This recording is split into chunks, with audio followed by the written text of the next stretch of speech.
Hello and welcome to Continuous Threat Exposure Management, How to Navigate Cybersecurity Trade-Offs. Today's webinar is sponsored by Picus and produced by Actual Tech Media. My name is Scott Becker. I'm from Actual Tech Media and I'm excited to be your moderator for this discussion panel. Now, before we get to today's great content, we do have a few housekeeping items that will help you get the most out of this session. First off, we want this to be an informative event for you, so we encourage any questions in the questions box in your webinar control panel.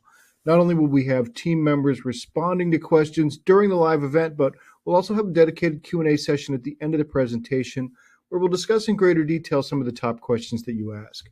Now, that Q&A panel is also the place to let us know about any technical issues that you might be experiencing. A browser refresh will fix most audio, video, and slide advancement issues, but if that doesn't work, just let us know in the Q&A and we'll provide further technical assistance. Second, in the handout section of your webinar control panel, you'll find that we're offering several resources, and I'd especially like to call your attention to two PDFs. There's an overview of the Picus Complete Security Validation Platform and a copy of the Picus Security Blue Report, which we'll be discussing at length in the presentation. So if you want to drill into some of the detail that you hear about today, that's a great resource to grab. Also in there, you can get a link to the Gorilla Guide Book Club, where you can get access to Actual Tech Media's great printed resources on technology topics, as well as a link to the ATM Event Center, which has our calendar of upcoming events. So I encourage you to access those resources now and share them with your friends and colleagues. Now, third, at the end of this webinar event, we will be awarding a $250 Amazon gift card to one lucky registrant. Of course, you must be in attendance during the live event to qualify for the prize. Official terms and conditions of today's prize drawing can be found in the handouts section. Just scroll to the bottom and you'll find the prize terms and conditions link there. Okay, and with that, let's get to today's timely discussion. So joining me, it's going to be my pleasure to introduce you to our other presenters today. We have Crit Golden, who's Head of Solution Architects for Picus Security. We have Simon Monahan, who's Product Marketing Leader for Picus Security. And we have Oliver Rochfort, who's Chief Futurist at Tensor. So let me start with a quick overview of continuous threat exposure management, and then I will bring on the panelists. In keeping pace with the latest threats, one of the biggest challenges security professionals face is determining where to prioritize their attention and resources. But without first understanding an organization's security posture and risks, it can be impossible to determine which actions will most impact cyber resilience. So an approach that we're hearing more and more about in security is continuous exposure management, as a way that security pros can evolve beyond vulnerability management to make better security decisions and be more proactive. In fact, Gartner says that organizations that adopt a continuous threat exposure management program stand to reduce data breaches by 66%. So in this webinar today, we're going to discuss the concept of CTEM and debate how it can help security teams to better navigate the trade-offs they face on a daily basis. And joining me from security validation company Picus Security are Simon Monahan, Product Marketing Leader, and Crit Golden, Head of Solutions Architects for North America, and Oliver Rochford, Chief Futurist for Tensor. So Simon, Crit, Oliver, welcome. Thank you. Thank you, Scott. So my first question is for you, Crit. What is threat exposure management? Yeah, that's a great question, Scott. It's a very hot topic today, and there's a lot of research in it. We get a lot of these questions. You know, security, it's really impossible to stay on top of everything 100% of the time. It's hard to be that proactive. We have lack of resources, competing priorities, right? And the essence of threat exposure management is about obtaining the data and insights needed for all of these individual groups, whether they're blue teams, SOC teams, management, leadership, risk, all of the teams involved to make informed security decisions about areas to prioritize, really uncovering the truth, if you will. Most security leaders still need help understanding their threat readiness. They don't fully grasp that today. They don't have mechanisms in place to actually uncover that information.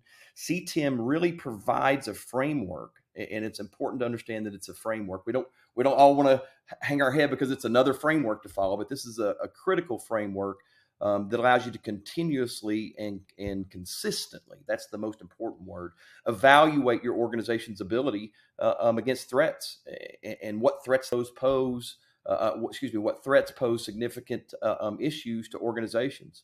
Validation is a key component to this approach, really a foundational approach, in my opinion.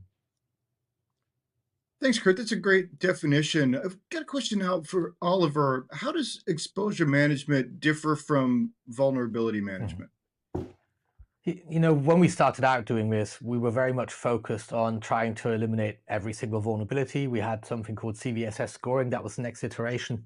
And that tried to break down vulnerabilities, based on a scoring system from 0 to 10. With a higher being more severe, and you could also subdivide that according to low, medium, high, and critical. The problem is that in reality, a lot of vulnerabilities tended to fall on the high and critical side, even through multiple iterations.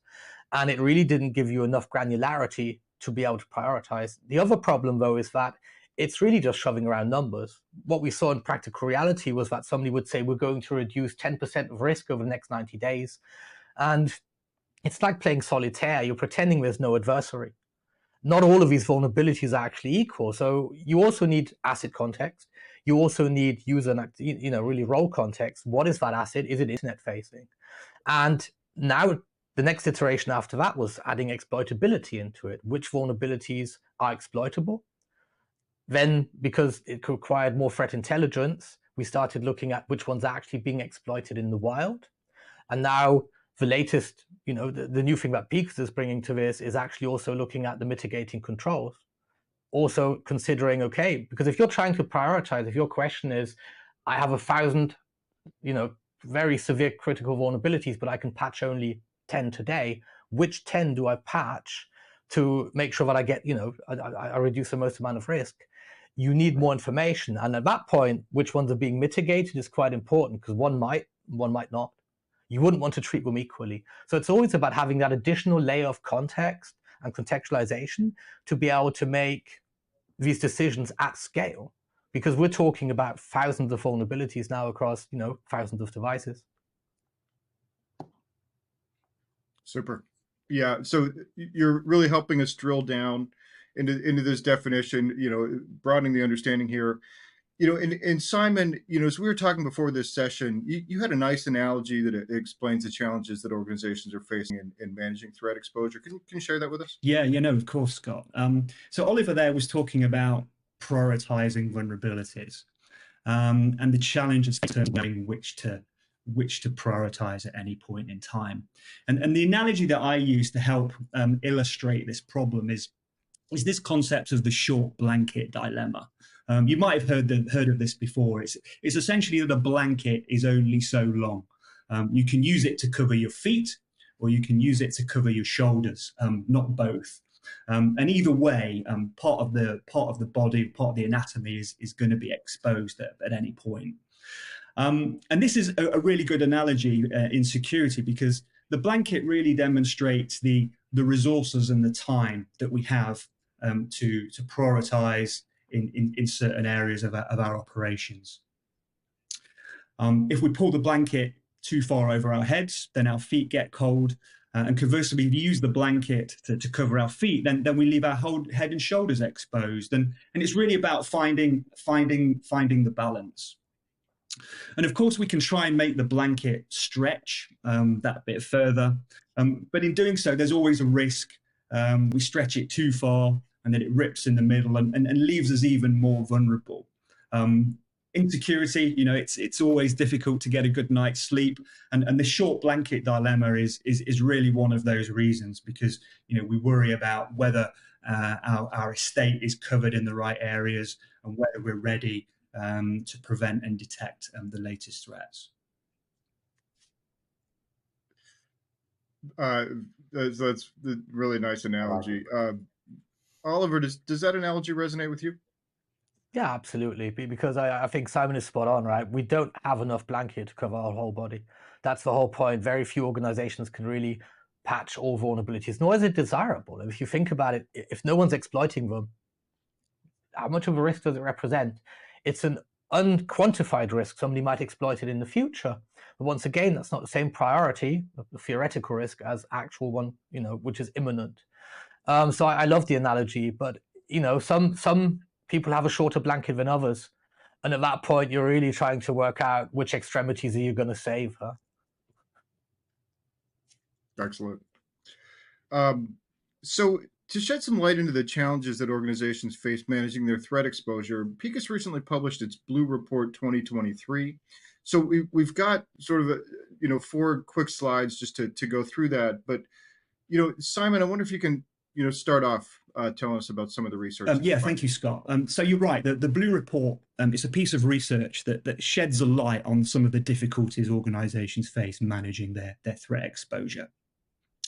The report was compiled by Picus Labs, Picus's in-house research division, and it's based upon an analysis of over 16 million attack simulations that were simulated by the Picus platform in the first half of this year.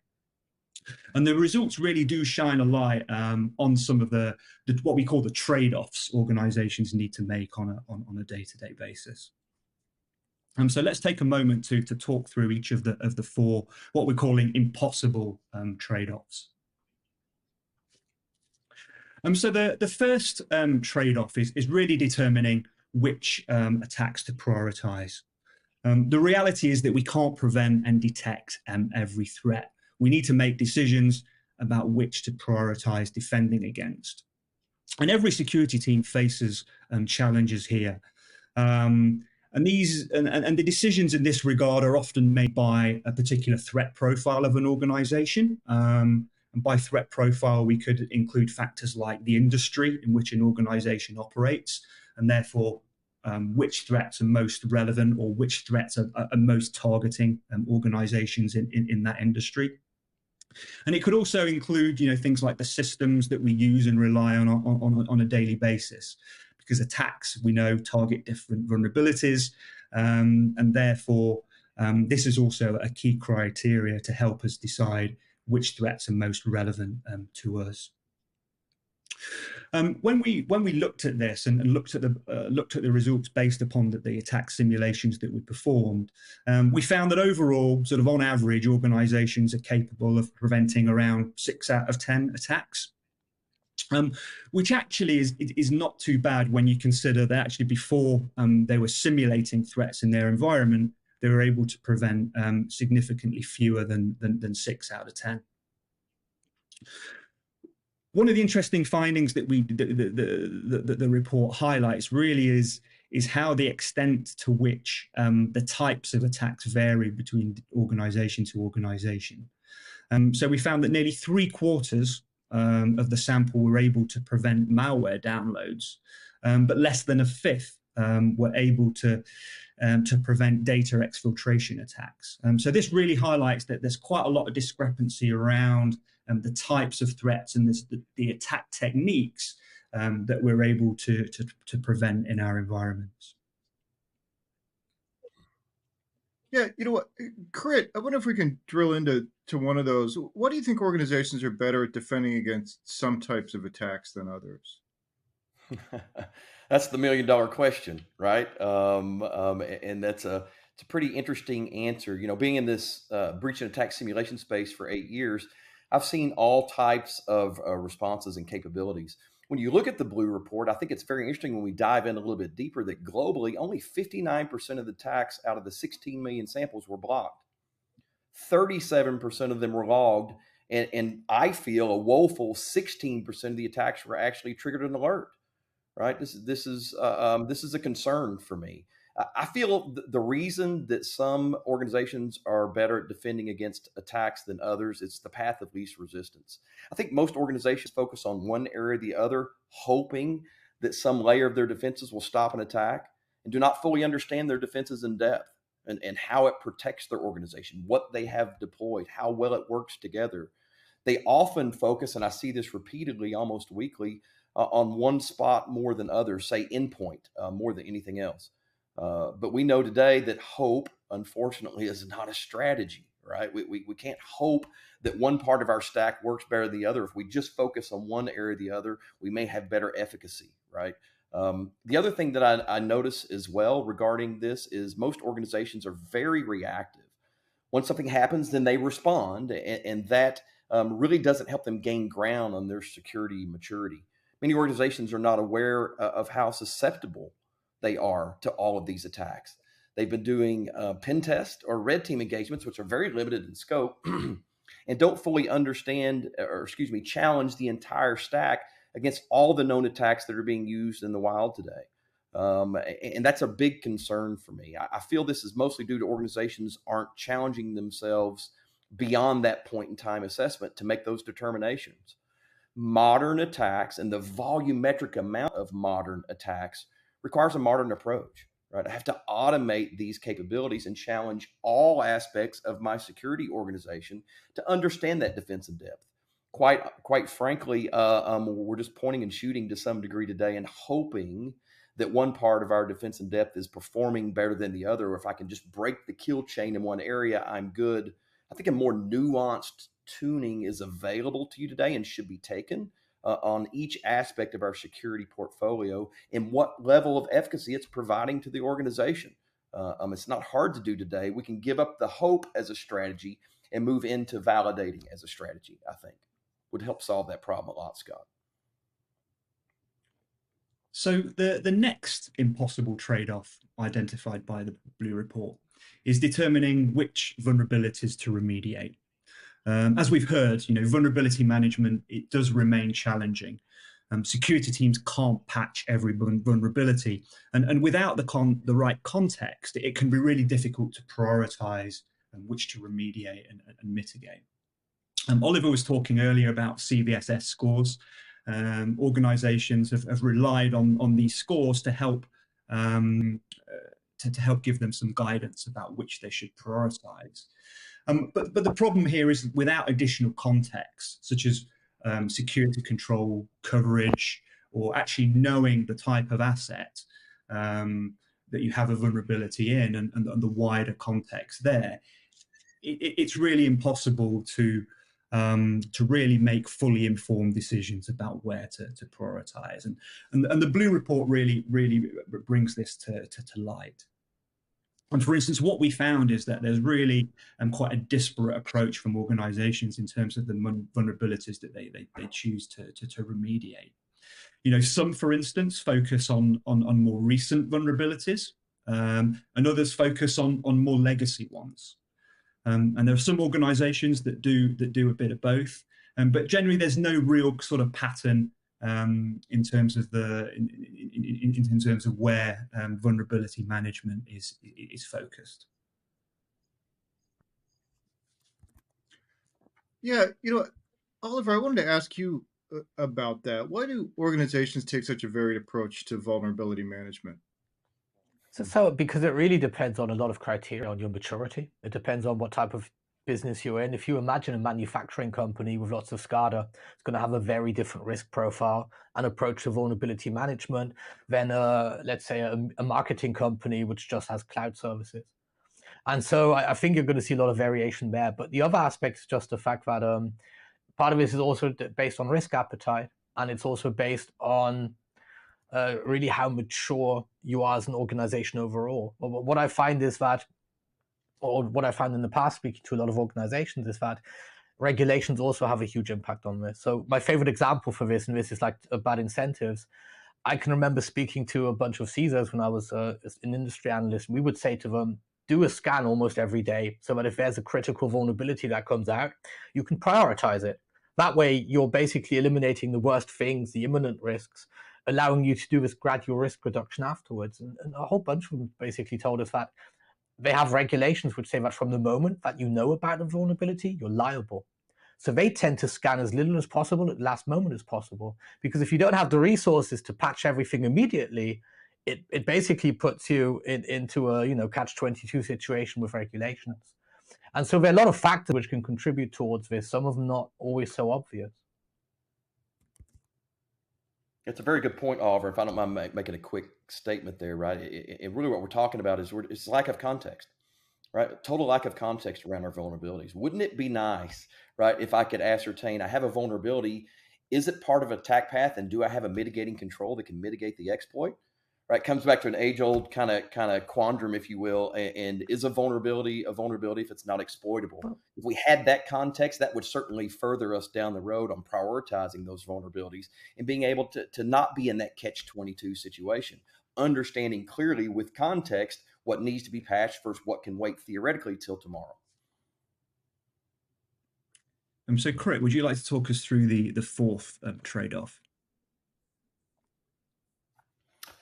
Yeah, whether to optimize prevention or detection. And unfortunately today, I think that's a false choice, but we've been conditioned on which is most important, because if we look at how we're assessing our environments today and have in the past, it's usually with point-in-time assessments. It's an internal pen test. It's an external pen test. It's a red team engagement. It's a tabletop exercise. And that always has led to the decision, one or the other. Do I prevent? And if I'm preventing, how do I infuse that into detection? They've been very disconnected over our history of cybersecurity. The better an organization is preventing threats, the less effective it is at detecting them. I think that's a false narrative today. I think that's how it's been up until breach and attack simulation became available, because now I can infuse both of those together. I can do prevention drills with attribution from detection tools.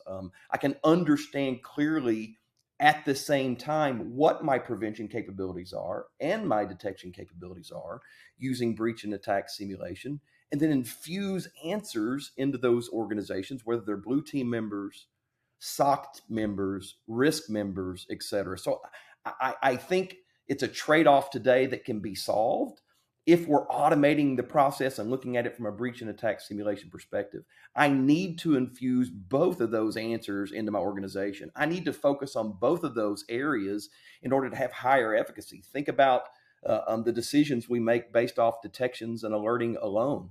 If I can't validate and know that my detection and alerting efficacy is high, then how much confidence do I have in those decisions that I'm making based off that data? So I think we have to challenge both of them today. I don't think we should choose one over the other.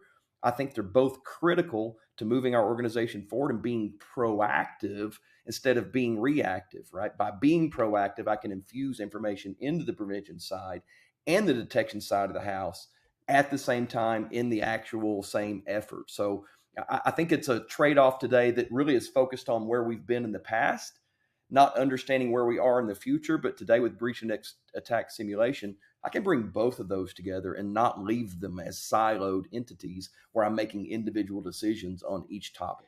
You were talking about detection efficacy there, Crit, and this leads into the fourth trade-off. Oliver, do you want to take this one? It's deciding on what to log and alert on. See, I love this, because like when you first look at the data, you routinely prioritize logging over alerting. You think that doesn't make any sense, right? Why would you log more than you're alerting on? Part of it is because not every single log is a direct primary indicator. Part of it is because of compliance. It's actually when you look at the second data point that this makes a lot more sense, because it says log 4 out of every 10 attacks, but only generate alerts for 2 in 10. Now, I find this one, rather more interesting, because if you're logging 4 out of 10 attacks, but you're only generating the alerts for them, right? It does mean you'd expect this really to match 1-to-1. You would expect like there to be a more correlation between the two of them. At the same time, of course, part of this can also be based on the fact that you have to be able to deal with all of these alerts. Once again, it comes down to context again, right? If you don't have the right amount of context, investigating all of these is going to take you a lot longer. And so people are actually trying to triage a little bit more aggressively, because then they don't have to basically look at things immediately. And the other aspect of this is also the fact that if you don't have enough resources, enough context to deal with things, you're going to be focusing on the most critical things. So we're going after the things which have a higher level of confidence, where you're sure it's not necessarily a false positive, because that costs you extra effort to investigate, but it comes at the risk of missing something important. So Oliver, you mentioned that mismatch there of logging versus alerts. It was kind of a surprise. Anything else in the Blue Report findings surprise you? So two things. Coming back to the fact that people are still not patching these old CVEs. I think part of that is, as we mentioned again, it's a lack of context, and not just the context for the end user, the context for for all of the policies, all of the regulations around it, we have this very wide sweeping approach to it. We're just going to say anything above this value because we don't have the context. We can't be more granular. So we're trying to be very safe, but we're doing that by being very broad with it, which makes it an almost impossible task. The second thing that surprised me was 18% data exfiltration, because ransomware, that's the last point you can stop anything. If I were doing aggressive prevention, it would probably be at data exfiltration, because once that data is gone, it's gone.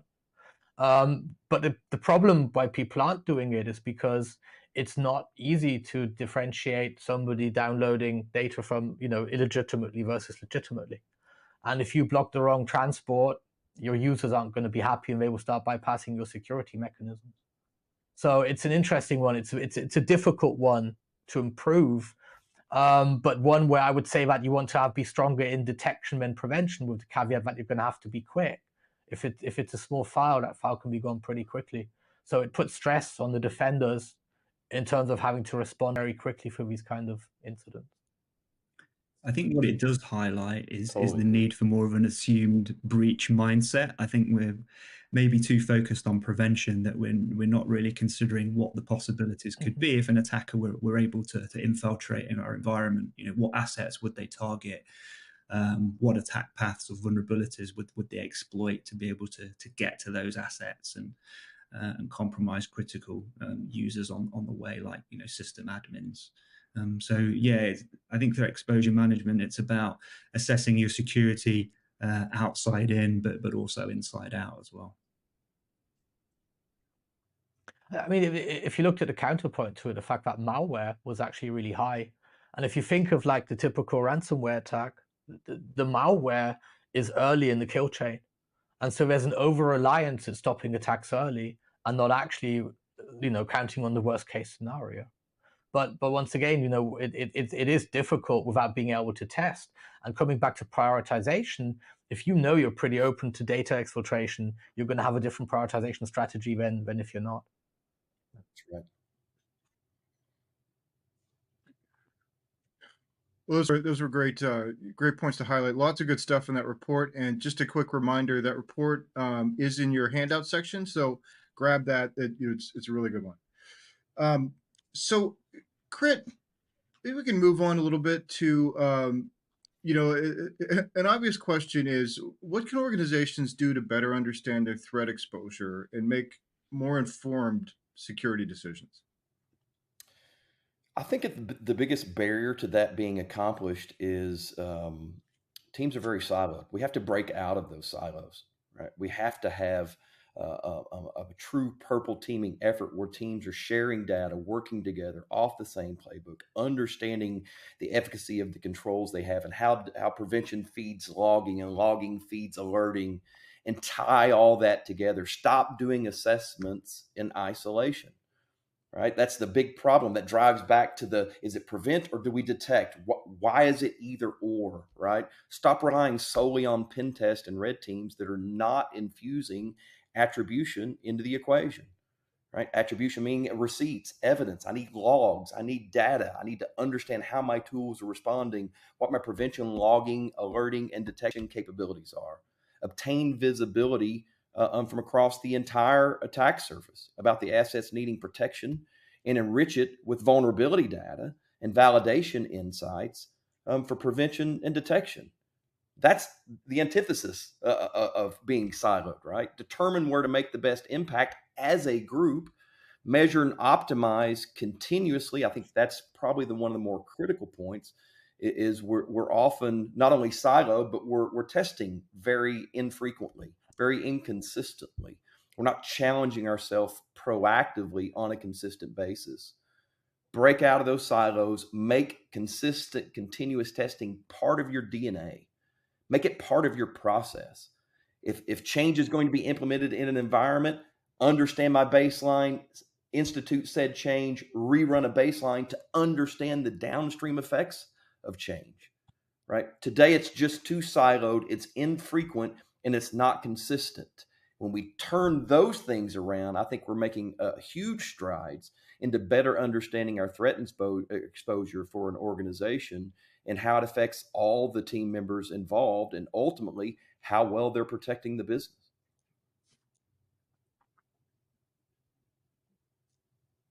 Yeah, Simon, was there anything that you wanted to add there? I think really just to echo the point that Crit made about breaking out of silos.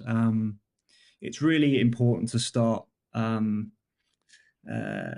aggregating more data together to improve context. We're not saying that vulnerability scanning, vulnerability management, it's not important anymore. It certainly is. It remains as important as it ever has been. But really a vulnerability scan in isolation, whether that's once a week, once a month, it's really not going to help you to prioritize and make those decisions about where to invest your time and effort to really improve the impact on your organization. You could have a critical vulnerability by CVSS score, but if you know that vulnerability is affecting maybe a low priority asset, that you have firewall rules in place to be able to prevent exploitation of that particular vulnerability, then suddenly it becomes a lot less of a priority to patch that vulnerability. And this is really where that context to help understand the bigger picture is really essential. And you can be, and if you imagine that Simon here spoken about context, I'm just wondering how does enhanced context support better decision making? So if we think of the fact that like most CVSS-based vulnerability management is gradual risk reduction. You're trying to reduce your risk over time. It's good cyber hygiene. You have to, because you're trying to harden that attack surface ongoing. But it doesn't help you against what are called imminent threats. An imminent threat means that you have a vulnerability now, and somebody who's likely to target you is exploiting that. You have to eliminate those first, so that you can safely do gradual risk reduction. Like, it's pointless trying to give up smoking if you're just about to drive off of a cliff. You have to stop yourself driving off the cliff first, then you can benefit from giving up smoking, right? That's essentially what we're doing here. And context allows you to be very surgical, because you can take an attacker's view. Rather than having to try to basically mitigate every single vulnerability, you can see that these attacks targeting us all have these 6-7 vulnerabilities that are key vulnerabilities, almost like corner species in an ecosystem. Most attackers will use these to do lateral transfer or privilege escalation. And if you will eliminate those, you will make it incredibly difficult for an attacker. Not impossible, but it slows him down, gives you a better chance to detect them. And you're still going to be doing your normal patch management and vulnerability management in the background. But that is something which has to occur all the time. The continuous threat exposure management allows you to be aware and address these imminent threats very quickly and very surgically. Yeah, so Simon, this continuous threat, the CTEM makes a lot of sense in theory, but how can organizations look to adopt this approach? Well, I think it does require a mindset change. You do need to break out of this blinkered view a little bit and take a step back and start looking at risk a little bit more holistically. At Picus, we kind of approach this threat exposure management in really 4 steps. The first step here is really to discover. It's to discover your attack surface. The starting point of CTEM really is you need to understand what you need to protect. What assets do you have that contribute to your attack surface? And what is the importance or criticality of these assets? And from there, you can start to dig into the assets to build up asset context about the types of software and applications that those assets are running, and therefore build a better profile to help inform vulnerability management. Because if you know what assets are running what particular vulnerability of particular applications, you can then map that to new vulnerabilities to really determine how much of a priority that could be based upon how prevalent that vulnerability is in your environment. And then once you have a clear and more up-to-date view of your attack surface and the vulnerabilities within your assets, you can then start to validate. And validation is really a critical part of the threat exposure management process. We assume a lot in security, and validation helps us to really build up confidence in our security program, to know that the controls and the processes that we rely on daily are operating as we expect them to. Is your firewall blocking what it should be blocking?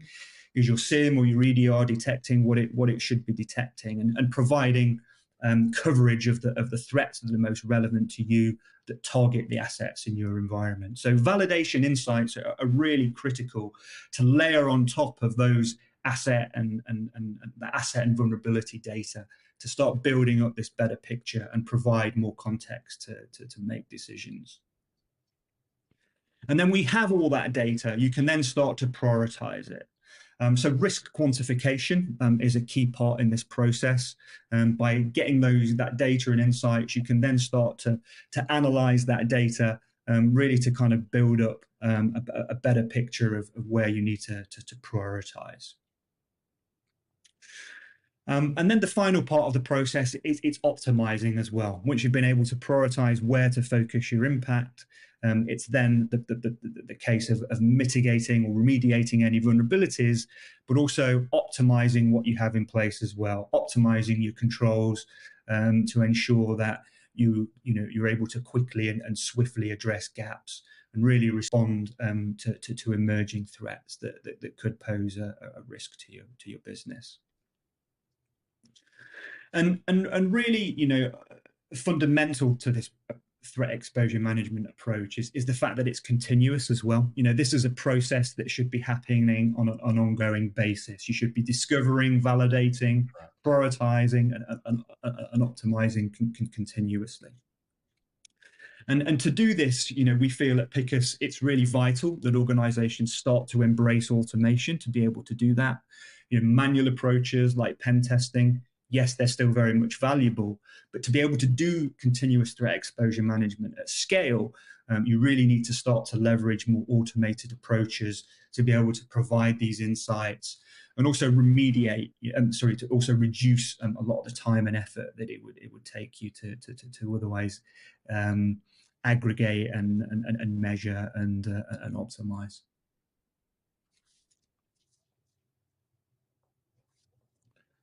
Yeah, Crit, building on that, why is security validation a key part of the CTEM process? What should organizations be validating?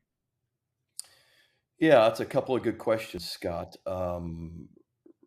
Really, validation is the cornerstone, in my mind, of the CTEM process. It starts with validating. It starts with evidence.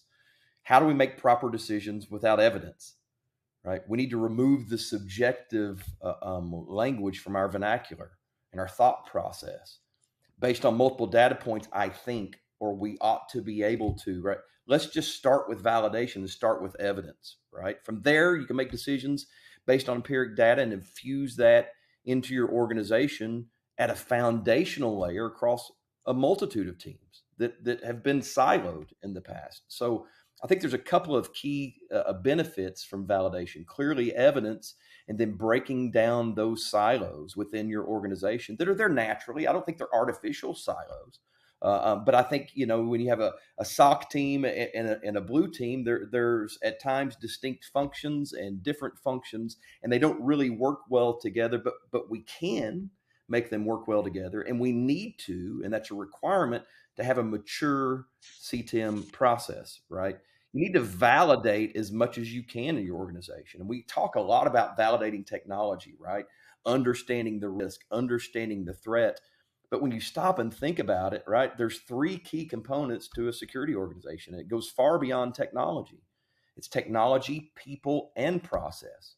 We should be validating not only the technology that we deploy in our environment, on how well it's architected, how well the policies are written, how well does it actually defend the organization, what is the efficacy of that security spend, but we should be validating people and process as well. They're key components to our ability to detect and respond, right, and to protect the organization.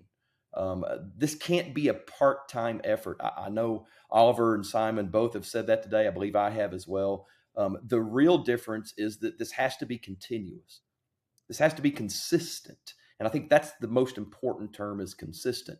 If it's once a week or once a month, then it needs to be consistently at that interval, that cadence that you set in your organization. It needs to be an important foundational part of your decision-making capabilities, right? Understand what your capabilities are based on evidence, challenging people, technology, and process. Break down those silos. Now you're starting the foundation of a very informative, critical aspect in your environment called continuous threat exposure management. I think those are some key components, Scott. And Oliver, you were nodding along there. Anything to add? Oh no, I mean, I completely agree with Crit. You have to do this on a continuous basis. It's not something that it's not a start-stop thing, because our attackers don't work that way either. And in reality, you're always chasing a moving target. That's the thing to understand. You're always always chasing a moving target. Although one thing I absolutely love about security control validation is that it's as close to prediction as you can get, and there's no AI needed, because it doesn't tell you who's going to attack you, but it's going to tell you who successfully could. And so that's something which can actually allow you to get a little bit ahead of the attackers, But yeah, you have to do this continuously, because, well, just like your immune system, it never ends. You're always exposed. And Crit, what are some of the pitfalls to avoid when seeking to adopt a CTEM approach? Yeah, well, that's a $1 million question as well. There's so many. What organizations don't need? Let me start there. Is a lot of different disparate solutions, right? They can only add to the problems of managing security on a day-to-day basis. Picus approach is helping organizations adopt a unified approach by combining attack surface management, breach and attack simulation capabilities, attack path management capabilities, vulnerability prioritization technologies we talked about today so extensively, into a single platform. Threat exposure takes a different mentality than simple vulnerability management, right? It takes an offensive mentality for all groups in the organization to be able to leverage. Pen testing and red team engagements don't go far enough to fully uncover all the aspects of CTEM needed to better prepare the organization for threats. One of the main challenges I see today is getting all the security and non-security teams working together and focused on the same goal. We've talked about that repeatedly, right? Siloed efforts, siloed assessments, siloed parts of the organization. The one thing I could strongly recommend better than anything else is to break down those walls, create a purple teaming environment, bring those teams together so they can feed off each other, infuse each other with the data they need, and get better at a much quicker rate than what we're doing from a silo perspective. Another challenge I see is organizations have a hard time seeing the high level view of the overall capabilities. They're way too deep in the woods, right? They're just focused too deep on one particular aspect of their security in depth, one particular aspect or component of their security program, and not understanding the overall effect that attacks have across the entire organization. Hoping, again, hope's not a strategy, to poke a hole in it through one layer in that defense in depth. If I can just break the kill chain, as Oliver was saying earlier, but there's a more nuanced approach capable of being done today. And I think that's challenging all aspects of the environment. I think lastly, we suffer from analysis by paralysis in a lot of cases, diagnostic overload, if you will. You need a platform that consolidates these activities into a single capability, allowing all teams to participate in the process, pull valuable information out, and infuse that into those teams, right? Break down the silos, stop the analysis by paralysis, right? And bring in non-security people with security people to see how the technology, people, and process are benefiting the organization. I mean, I completely agree with Crit there. I think there's a danger that an organization could go out and just buy a whole new bunch of technologies to help support this CTEM approach. But that could ultimately be adding complexity to what is already a very complex problem. No security team needs 5+ new technologies to manage. They have hard enough time managing what they have already. So at Picus, we really want to help organizations get the best from what they already have. For instance, at the discovery process, what do you already have in your environment to help improve visibility of the assets that you have? When it comes to asset management, for instance, organizations really struggle to get that unified view. But how can you aggregate different telemetry sources from across your environment together to stay up to date and build that bigger picture?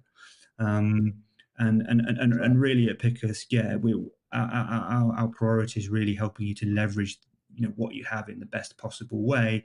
No one needs different disparate technologies that don't talk to each other.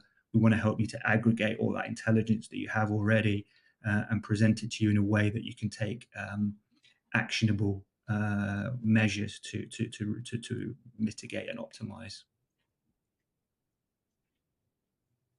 Let me jump in there real quick, Simon. You mentioned something very interesting, and I hear this a lot. If I just had more budget, if I just had more technology, if I just had a few more people, right?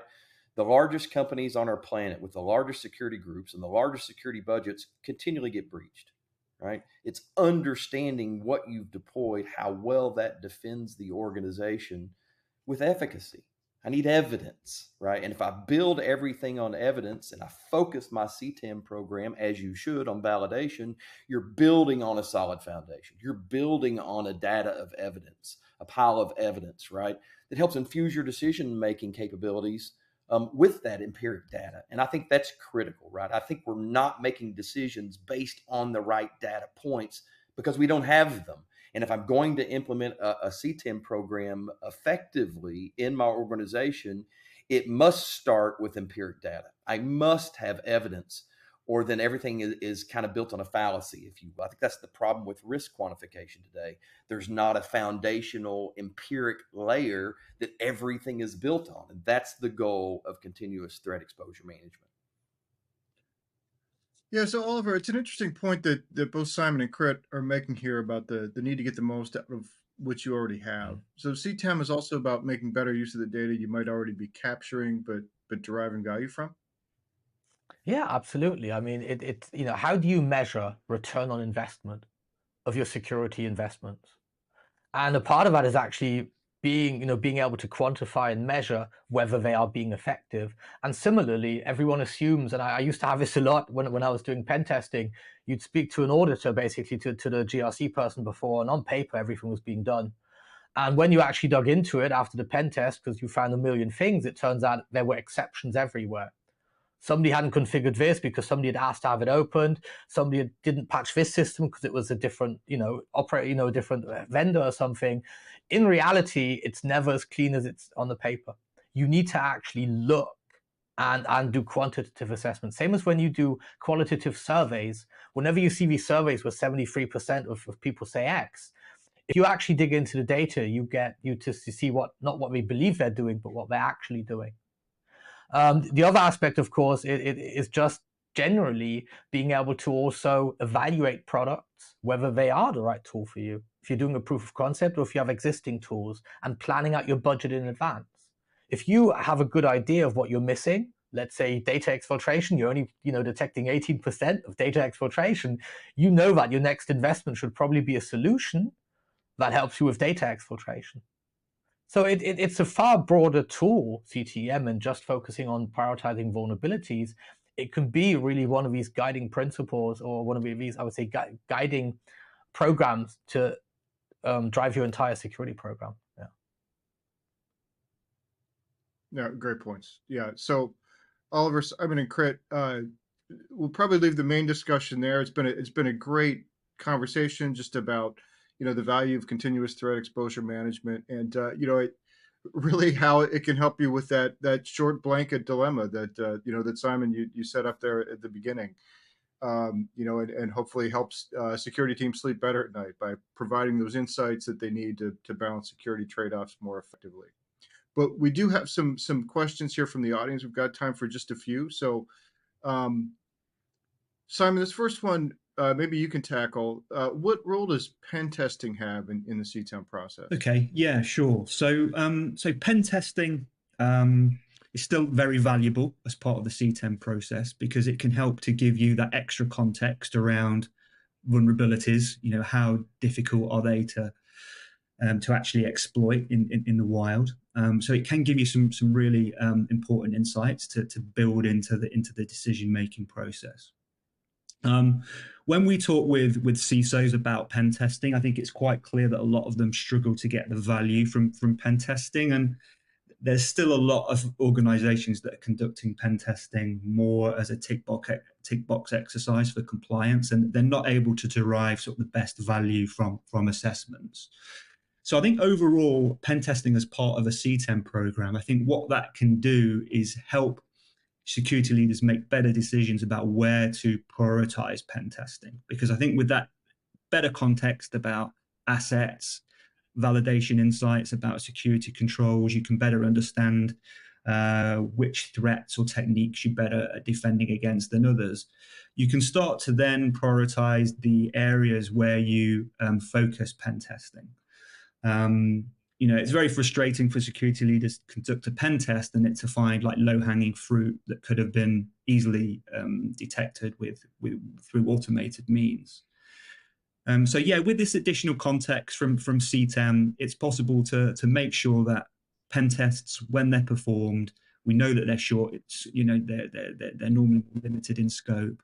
To ensure that, they're really focused in the right areas and therefore give you the best value. So, in short, pen testing, it's still definitely a really valuable approach, but it needs to be used in the right way.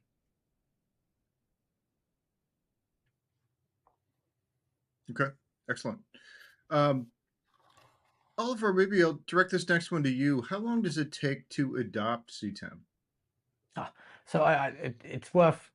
So deploying it is pretty quickly, right? You just deploy agents, you start running your assessment. So that's very quickly. I think the big challenge comes in actually making use of the data, and there are several components. You are going to find immediate things you're going to want to address. And I would say within the first 30 days, because some of the findings are going to give you a different view on this than the data you've had before.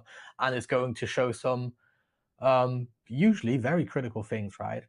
Then you're going to have to start working out the 90-day plan, which I would say focuses on the next layer of stuff. You're going to start wanting to add detection rules, which you don't have in the meantime. You're going to want to start evaluating configurations across systems.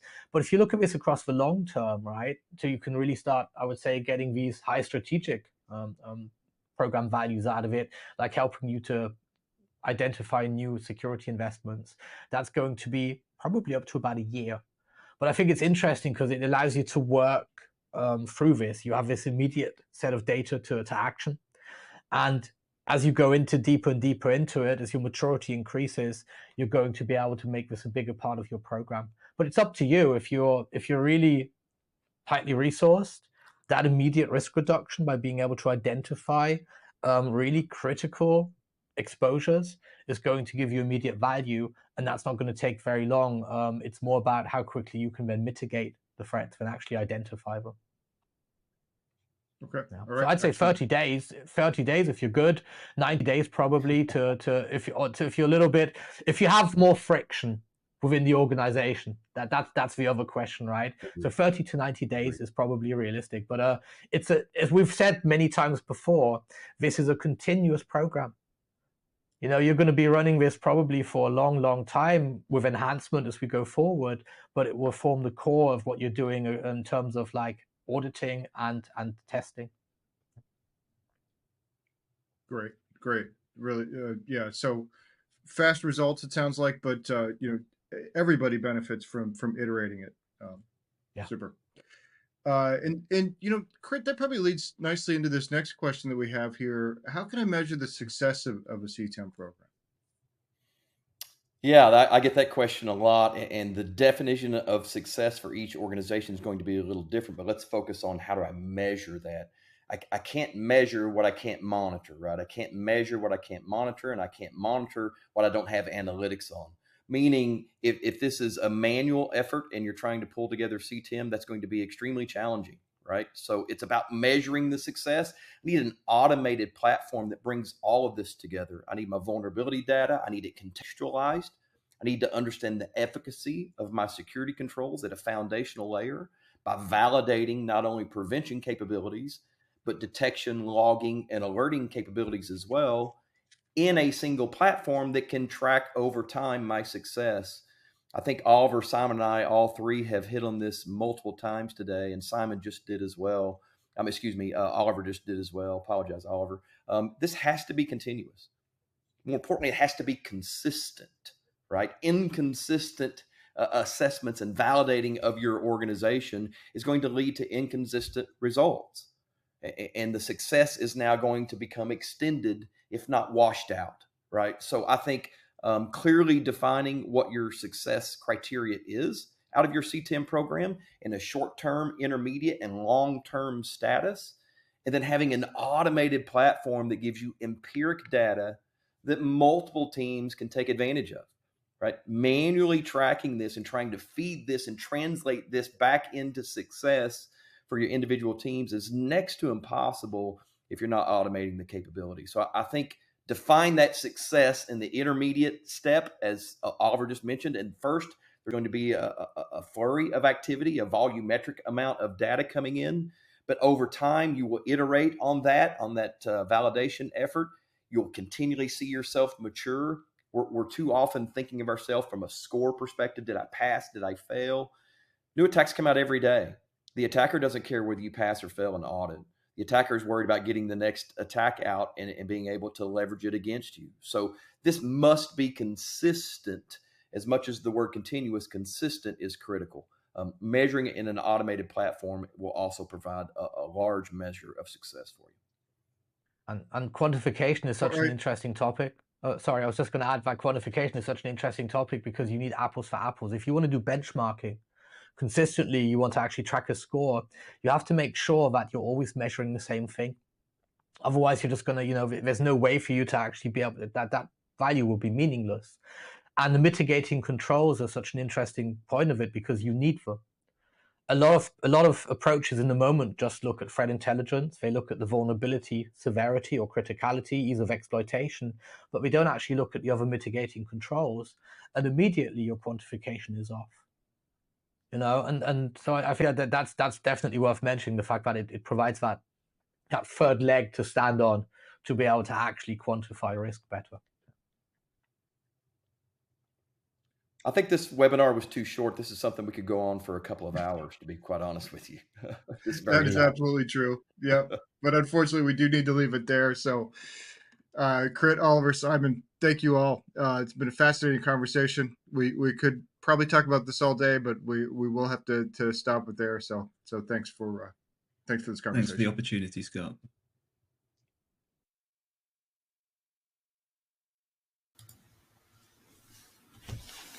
And again, just a quick reminder that Picus Security's Blue Report that Simon, Crit, and Oliver were talking about is available in your handout. So just click on that download to drill into a lot of the topics that we've touched on today. And before we wrap up, we do have one more piece of business. It is the Amazon gift card prize drawing. And the winner of the $250 Amazon gift card today is Jovan Velez from Georgia. So congratulations to Jovan Velez. We'll be in touch to get you your card. And with that, on behalf of the Actual Tech Media team, I do want to thank Picus for making this event possible. And thanks as always for attending and for your great questions. Hope to see you next time.